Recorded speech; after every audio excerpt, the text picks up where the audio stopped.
उससे ज्यादा खुशी बिहार वासियों को है। इसलिए है क्योंकि मां जानकी का मायका है, यहां पे तो और भी अच्छा है।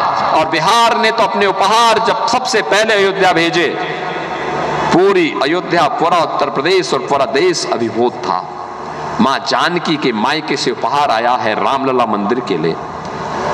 बहनों और भाइयों, ये पुण्य का भागीदार मोदी जी के नेतृत्व में आपके सांसद ने पूरे भारत के सनातन धर्मावलंबियों को बनाया है कि हम उस पीढ़ी में हैं जो पीढ़ी कह सकती है हमने राम मंदिर के निर्माण को अपनी आंखों से देखा है, रामलला को अपनी आंखों से विराजमान होते हुए देखा है।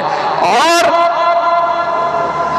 सच है, मोदी जी का नेतृत्व है, लेकिन श्रेय आपको जाता है क्योंकि कमल चुनाव चिन्ह पर जिसने भी वोट दिया है वह श्रेय लेने का अधिकारी है कि राम मंदिर मैंने बनाया है। आप बोलिए कि राम मंदिर हमने भी बनाया है, क्योंकि हमने कमल का फूल, कमल के मोहर पर अपना ईवीएम का बटन दबा करके रविशंकर प्रसाद जी को चुनाव जिता के भेजा, वो रामलला के वकील बने। राम मंदिर के कारण, कमल के चुनाव चिन्ह के कारण मोदी जी प्रधानमंत्री बने। और मोदी जी प्रधानमंत्री बनने के बाद उन्होंने निर्णय लिया कि अयोध्या में राम मंदिर का निर्माण बनना ही बनना है। और अयोध्या में शिलान्यास में भी और उद्घाटन में प्रधानमंत्री के रूप में मोदी जी का आगमन होता है। आज आप अयोध्या जाएंगे ना, आपको लगेगा कि साक्षात प्रभु रामलला के समय की अयोध्या जीवित हो गई है। कितने लोग अयोध्या गए इधर?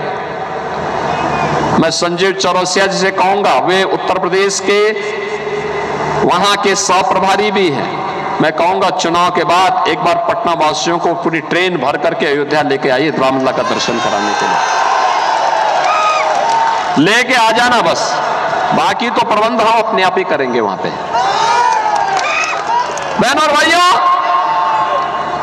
आज अयोध्या के दर्शन हो रहे हैं, नई अयोध्या, क्योंकि नया भारत है तो नए भारत की नई अयोध्या तो बननी है।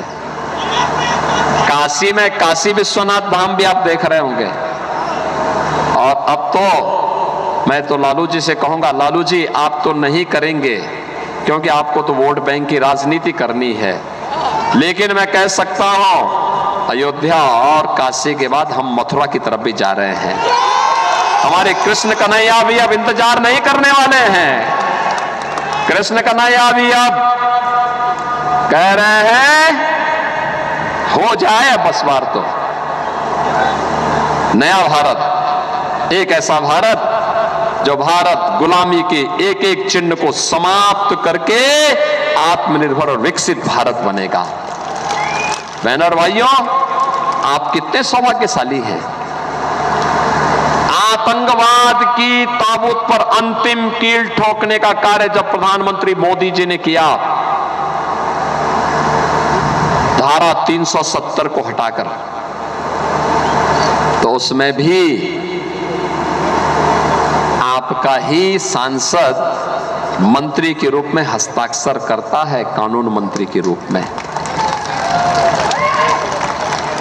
और कोर्ट में भी इस लड़ाई को लड़ने के लिए आगे रहता है। ये भी आपके लिए इस गौरव की बात होनी चाहिए।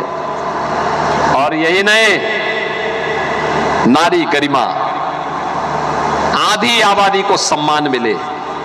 मोदी जी ने तो नारी शक्ति वंदन अधिनियम, देश की नई संसद में पहला अधिनियम कोई पारित हुआ तो यह अधिनियम पारित हुआ।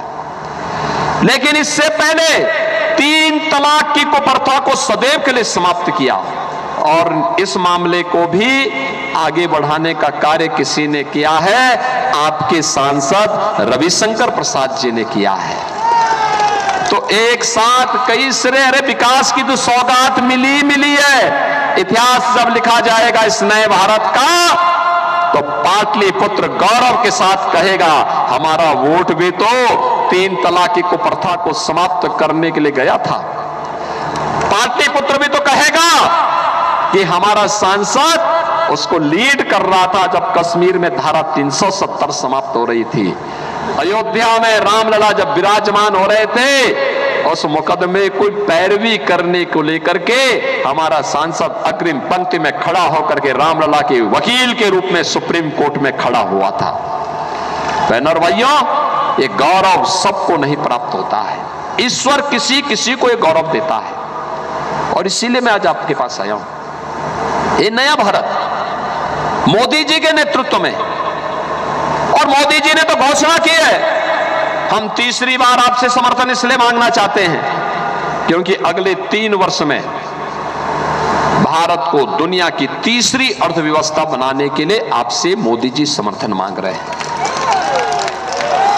2047 में भारत दुनिया की एक महाशक्ति हो, आत्मनिर्भर और विकसित भारत के लिए आपसे समर्थन मांग रहे हैं। मैं पूछना चाहता हूं, कांग्रेस और आरजेडी का जो गठबंधन, चुनावी गठबंधन किया है, इनके लिए सत्ता किसके लिए चाहिए? क्या ये देश के लिए, आत्मनिर्भर भारत के लिए लड़ेंगे क्या?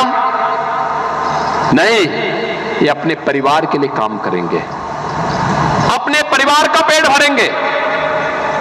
ये चुनाव मोदी जी के लिए, रविशंकर प्रसाद जी के लिए चुनाव देश के लिए चुनाव है, देश के निर्माण के लिए है, आपकी पीढ़ी को बनाने के लिए है, आने वाली पीढ़ी के भविष्य को उज्जवल बनाने का चुनाव है। और कांग्रेस और आरजेडी के लिए चुनाव अपने परिवार के लिए है। याद करिए, देश में जब भी संकट आता है, भाई बहन की जोड़ी तो देश छोड़ करके चली जाती है ना। कोरोना कालखंड में क्या इन भाई बहन की जोड़ी को आपने देखा था क्या? देखा था क्या?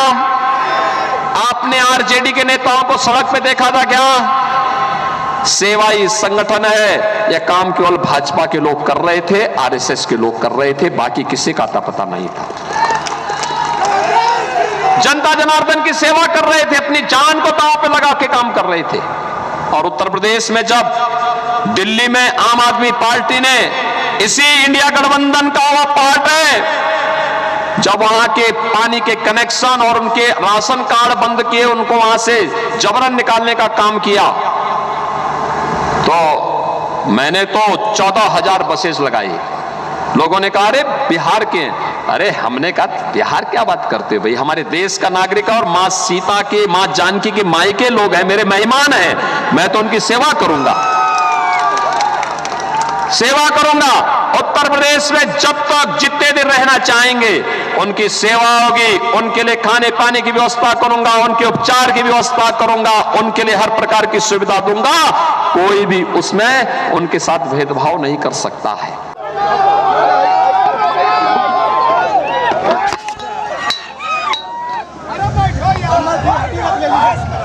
भारत माता की, भारत माता की।